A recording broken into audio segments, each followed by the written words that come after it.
going on, everyone? This is Mike from J2 Fit Human Performance. So today we're going to go over a great exercise. You can apply it to the clean or the snatch. It's called the no foot / no clean / no jumping clean or snatch. So today's purpose of the video is that we're going to teach you three things. A, we're going to recognize the faults that might help you improve your clean. The second is that we're going to actually go over what a no foot clean looks like. And then the last is how do you implement this within your current training routine, whether it's in your warm-ups or in moderate to heavy hits. So today's first fault we're going to look at is often when we see lifters who have poor balance in the pole, whether that means rocking backwards or forward, it could be from poor setup, or it could also be from the fact that they need to understand how that balance in the pole affects the whole. When they come up, they might be falling back, they might be leaning forward. This exercise is we're going to help them learn to not bail themselves out by jumping under the bar, but by having a smooth pathway up. All right, fault numero dos. What we got here, this is going to help out anybody who you notice comes up on their toes prematurely, especially after the knee in that second pole, or if they're out jumping out front trying to catch the bar, missing the rack. So this exercise, if you see a lifter that exemplifies this, and they get here and they start to come up through and jump in bad rack, this might be a good one to help them with learning the balance and learning to stand up and apply pressure through the entire foot, especially a slight preference within the heel.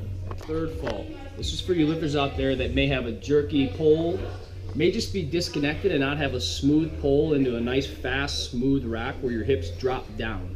And that's exactly what this exercise is going to offer you, is an opportunity to use this pole to be smooth, come vertical, drop the hips under the bar with fast, staying connected rack. So this exercise is pretty similar to the regular clean with one main difference. I guess two. A, your feet aren't moving.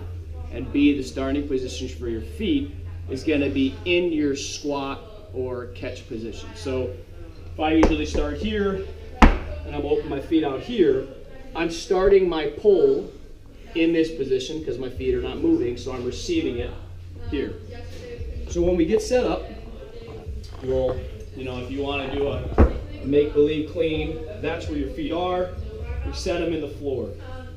Same width of your hands, same setup of everything. A side note, sometimes we won't use hook grip with this.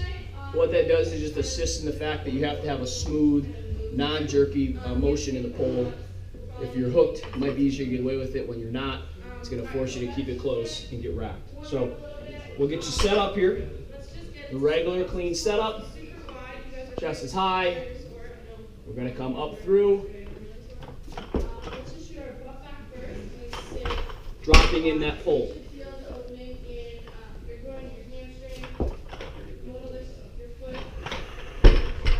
Stay connected, making sure you're not getting pulled forward, applying pressure through the floor, preference in the heel.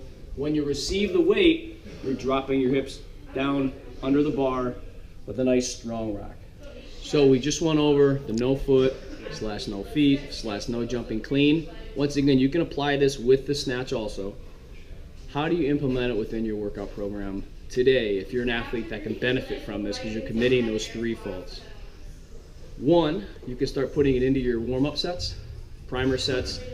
I've been doing this now here with my 20, 30, 40% before I go to my clean and jerk.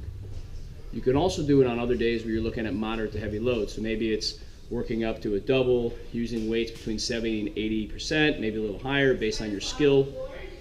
Understanding how you can put this in your workout does not replace the actual clean and jerk, because in competition you are moving your feet. There is two different pulling and squatting stances. So you should still be cleaning with your feet movement, and then if you want to add this, you're fine. But that's a side note there. So once again, this is Mike from J2 Fit Human Performance. Make sure you check us out at j2fit.com. Bar bend, we'll get it going.